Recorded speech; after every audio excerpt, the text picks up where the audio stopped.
Welcome everyone to another episode of the Hands of Shakti podcast. I'm your host Suhani, and today we are honored to have Mrs. Arti Agarwal with us. She's the co founder of Annexi, a remarkable company with a vast network of over 40,000 digital runners. These dedicated individuals work tirelessly on the ground, collecting crucial digital data and facilitating seamless outreach to even the remotest parts of our country's untouched markets. In 2021, Annexi's outstanding efforts were recognized with the prestigious National Startup Award, highlighting their significant impact on the landscape. One of the most pivotal moments for the company came during the vaccination drive last year, where they spearheaded Project Suraksha. This innovative program aimed at creating awareness about vaccination and providing support to rural citizens, ensuring they not only get vaccinated but also receive essential counseling. I hope you enjoy listening to our episodes. Please like, share, and subscribe to stay tuned for more episodes.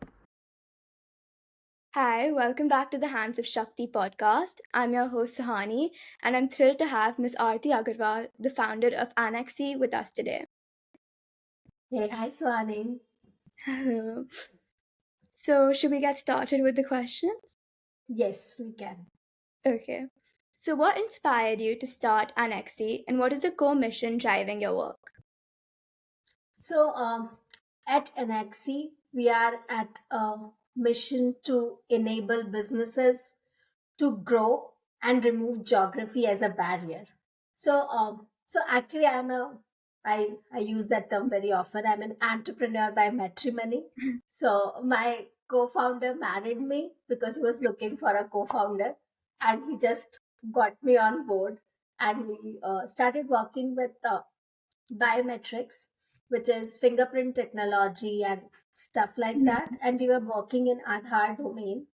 So back in 2015, until Geo happened, people did not realize the importance of what digital onboarding could do Yeah. or what Aadhaar ecosystem could offer.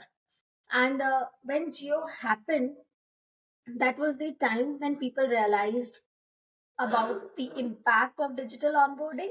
But Hmm. at the same time, they also realized that in spite of the fact that entire onboarding was digital, still needed human assistance. Yeah. So India essentially is a assisted economy, and that was the time when 100 crore people had already got Aadhaar, and Aadhaar had happened in every nook and corner of India.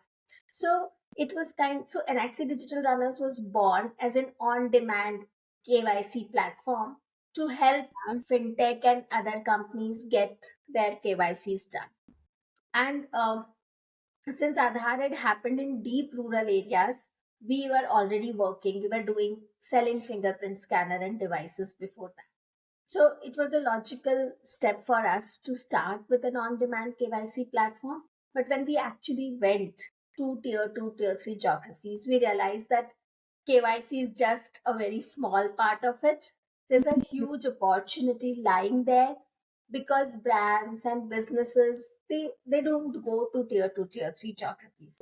And that is how our vision broadened, and then we decided that we the mission of Anaxi is to remove geography as a barrier. So whatever products and services that are available to you and me as an urban consumer Yeah. should be available to rural consumer in their villages and towns and every other place. So yeah, so that is how Anaxi Digital Runners was born. I feel like that's like a really interesting story as well because I don't think anyone else has done that till now. And how do you offer this though? Like, what's your business model? So our business model has two parts of it. The name Digital Runners. So digital runners are on-demand feet on street. So for a layman, we could say we are Zomato of data.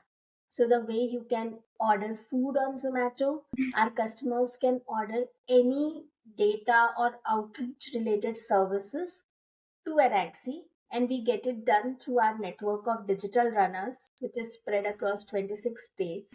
And we have successfully onboarded 40,000 digital runners on our platform. And so it is so suppose a brand, say any brand you can think of, wants to go to a tier 2, tier 3 town or villages and wants to onboard retailers. So they will reach out to an Axie, and then an Axie will get that work done from their digital runners. We work in deep rural areas. We work with a lot of agri-tech companies who want to reach out to farmers, and so we go to villages and onboard farmers for that company. So it's basically an outreach platform for Mhm. brands and businesses to reach to their target consumers, and we do it via our digital runner network. That's really impressive. So your business involves technology and is one of the main things is Yes. technology. So how important do you Yes. think it is to connect the rural population with the national landscape?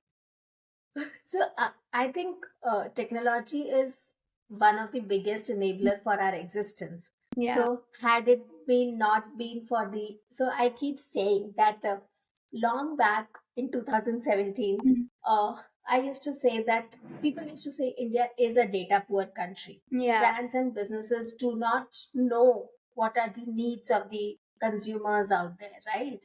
And uh, technology has enabled, in fact, the fact that you today have internet Mhm. penetration, mobile penetration, uh, online identity verification, all these are those technology components that make our existence possible, that make us Yeah. do what we are able to do. If Yeah. it was not for technology, we wouldn't have been able to run such a huge network, right? Otherwise, it would have been very difficult and would have taken us a lot of time to build that. Mhm. So technology is the, I will say, cornerstone for our existence. Mhm. That is true. So about you as an entrepreneur, can you face some challenges you faced and how have you overcome them? Uh, I think as an entrepreneur, every entrepreneur through their journey faces a lot of challenges, Yeah. right? And I think all of us struggle with some or the other thing. And I think the challenges are same, right? Mhm. When you begin with the, probably one of the first challenge that you would face would be to get your initial customers, Yeah. right? And then the second challenge that you face is building your team. The third challenge that you face is getting funding for your business. Yeah. And once all of that comes in place, making your business model resilient enough to sustain yourself. So I think I have also faced exactly the same challenges through the journey. And yeah, you overcome them. You have a lot of people to help you, your friends, you have your peer group, you have your mentors and your investors, your customers. Your customers are your biggest help actually.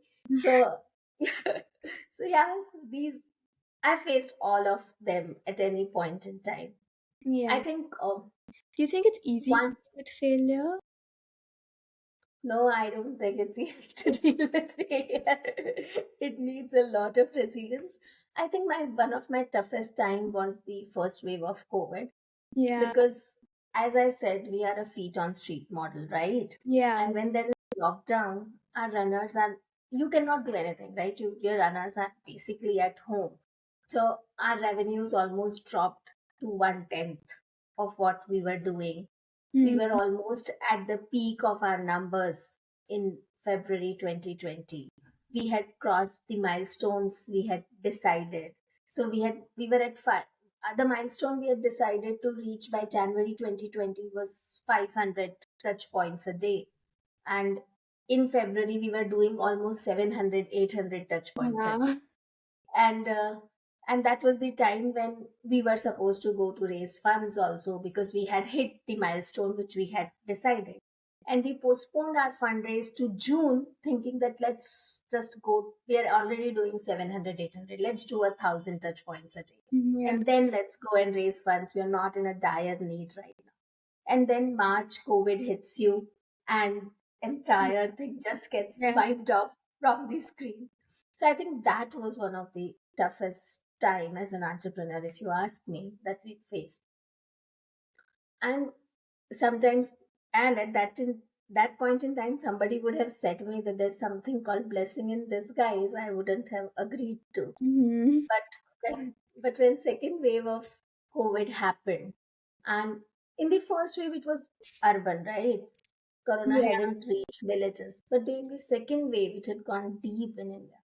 And that is the time when somehow everything fell in place and we could do a project Swaraksha, which was where we helped rural citizens Yeah. get vaccinated.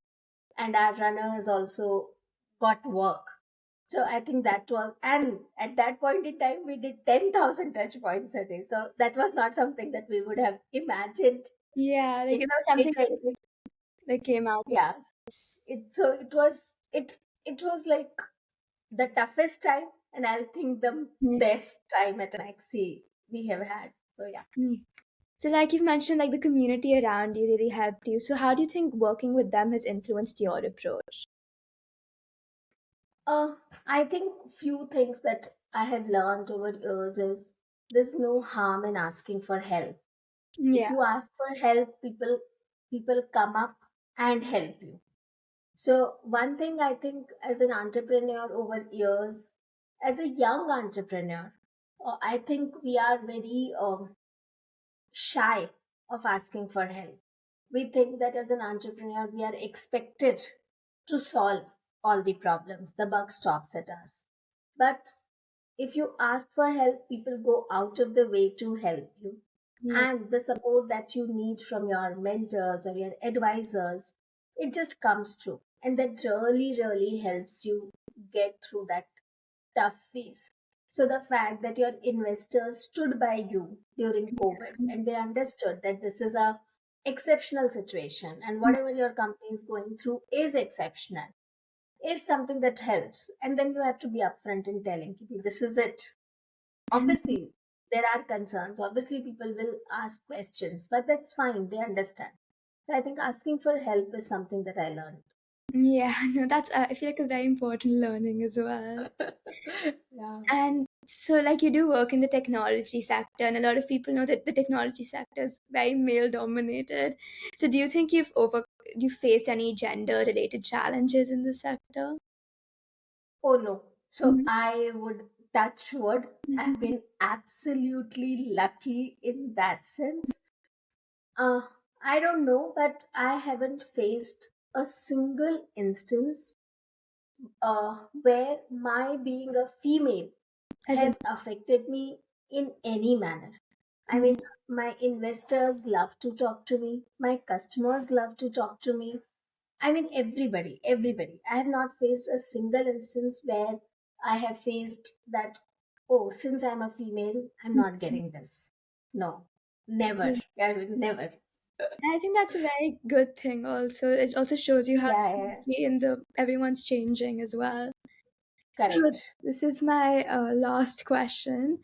Do you have any word of advice for students like me who want to explore the path of entrepreneurship? I think one thing which entrepreneurship teaches you is being humble. So that's one thing. Second thing is entrepreneurship is not all glamour. It's lot of hard work Yeah. and lots of lows. Less ups and more downs. So you got to be resilient in that sense and ready for it. So I think the most important thing which when you start working or you start your own venture, people don't tell you, you get too much um, attracted by the fact, by the celebration around entrepreneurship. But at the same time, it needs a lot of resilience, a lot of hard work, really bad days. So you should have mentors or people whom you can uh, bear yourself. You should be able to share your deepest of fears with them. You definitely need that support system because as an entrepreneur, there are so many decisions that will come to you. There's so many, and the obviously the buck stops at you. So there's no there's nobody else to go to. If there's a problem, you got to solve it. You Yeah. don't have a choice of like offloading it to somebody else. So I think these are few things which are very important. As a female entrepreneur, one thing which I don't think I was good at was networking, because I was a shy girl, I would say. And I think if you are a shy girl, I think Yeah, networking is something that I would advise all female entrepreneurs to learn. yeah, because it can be a very daunting experience, especially as a newbie going into trying to network with other people. Yeah, But what do you think is like the most important characteristic a person needs to have to become an entrepreneur? I think resilience. Yeah, no, I feel like all the entrepreneurs I've talked to till now, they've all said resilience is the most important. I think resilience is the only thing, because the so this is something which I actually recently learned or realized, is the entire difference of what how you react to a crisis Hmm. is that changes everything. Yeah, So it is about how you handle crisis is the most important thing, I guess. yeah, and I feel like you get resilient through the process. Like even if you aren't Yes. ready, you Yeah, so actually it's easier to say today for me, hmm. resilience. And even if somebody tells me that I have learned to handle crisis, I wouldn't say I have, because I don't know how I will react in a new crisis. So, yeah, the crisis I went through, if they come again, I can handle them. But then they would no more be any crisis, right? Yeah. so, but yeah, I think having faith and being able to handle tough situations, and I don't know how we learn them. We learn them through tough situations, I guess. No, that's really inspiring. So, thank you for coming on the podcast today and giving your advice to our viewers and me as well. And all the best to you, Suhani.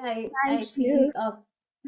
I think the generation today is Mm. actually much more resilient, much more risk taking, and much clearer in what they want to achieve. So I think that's a good thing. I don't think when I would have been your age, I would have even kind of comprehended that this is what I want to do. So I think first kudos to you for that, Thank you. and congratulations for trying to do this. So all the Thank you so best. much. Thank you for coming on today and giving your time.